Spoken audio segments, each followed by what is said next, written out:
I totally forgot what I was gonna say.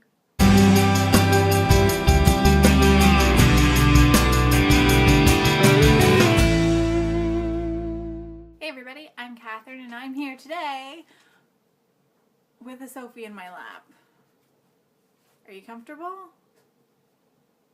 Can I go on? Anyway, I'm here today with a review for Never Too Far by Abbi Glines.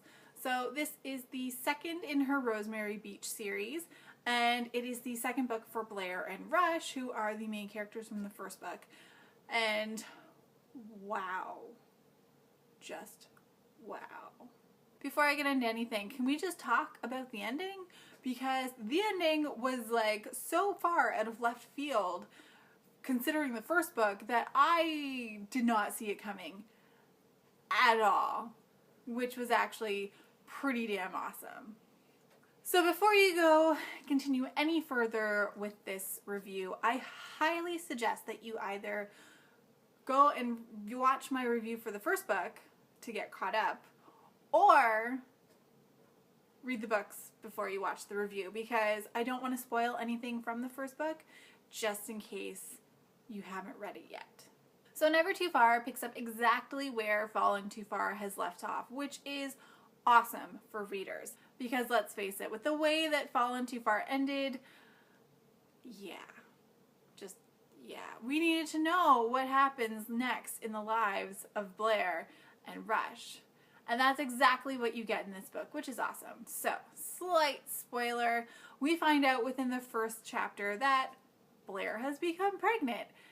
Now it makes sense, if you have watched my video for the first book, why I went on a tangent about pharmacies and Plan B. So through a string of events, Blair ends up back in Rosemary Beach, which is the last place she wants to be, but fate has a way of dealing you what you least want sometimes. So that's where she is.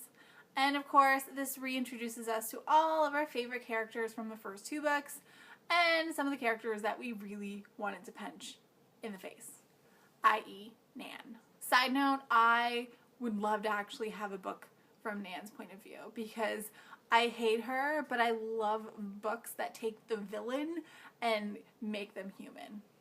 Just saying. I loved this book just as much as I loved the first, if not maybe just a little bit more. We see Blair has grown up quite a bit between the first and second books.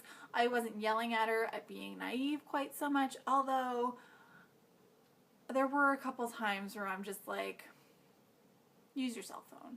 That's what it's there for. Just use the cell phone. Use it. What I really loved about this book was the fact that you really got to see more of the actual struggle between Rush and Blair and their relationship, whether it's on or off or whatever the hell it is. It was just really an interesting dynamic that was in this book. You're not only, of course, dealing with the family side of things, because let's face it, the first book got to be a little bit incesty for my tastes, and not in the good way. Is there a good way? The only good way I have ever read was Forbidden by Tabitha Suzuma, which I cried. But that's a whole nother book review that, yeah, go read the book. I will admit, you get it, the same formula in this book as you did from the first one. There's a lot of tension between Blair and Rush, and they don't know pretty much which way is up and which way is down as far as the two of them goes, as well as far as life in general seems to be going for them. The monster needs constant attention. I found that this book did focus a lot more on Blair and Rush's actual relationship, as opposed to where in the first book you got a lot of Blair's relationship with a lot of people. One of the big upstars in this book was Woods. I freaking loved his character in this book. He was such an awesome friend. Am I boring you? Stop yawning. He was such an awesome friend to Blair, and he really stepped up in the man department. It made me so excited to be able to read the next book in the series, or now technically I guess it's like the fifth book in the series. The series is a little weird as far as like book order goes, but anyway, I'm gonna read it next. I'm really excited because he's the main character in the next book, so I really want to see more of him because he just impressed me as a character so much in this book.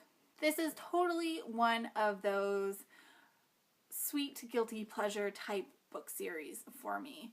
They are awesome. I love them. I can read them in an afternoon or an evening, and they're really pleasure reads. I don't get anything out of them other than that, and I am totally fine with that. I know I can see where a lot of people might have problems because there's not necessarily a lot of substance to them, but I just think it makes it awesome. I honestly don't know what else to say about this book without giving a lot away, especially that ending. Wow, that was not expected at all. And it made my heart feel very happy. But at the same time, I was like, oh damn. This is the quintessential summery beach read, which I found was perfect for the horrible, horrible, horrible, horrible February weather that I was reading it during, because I am more than ready for temperatures that are even like negatives in the singular and not the double digits, because it's just been terrible all winter. So this really put me in the perfect mood for spring to come, and of course with spring comes summer, and with summer comes beaches, and this is perfect for the beach. I mean, it is called Rosemary Beach, so beach is like totally in the title.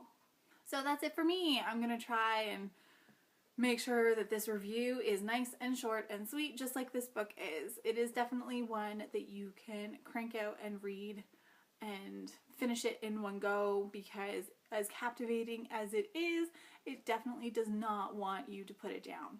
I know I had a lot of trouble because I couldn't read it while I was supposed to be studying for my psychology exam. Yeah.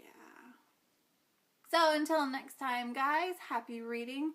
I'm gonna go and dye my hair.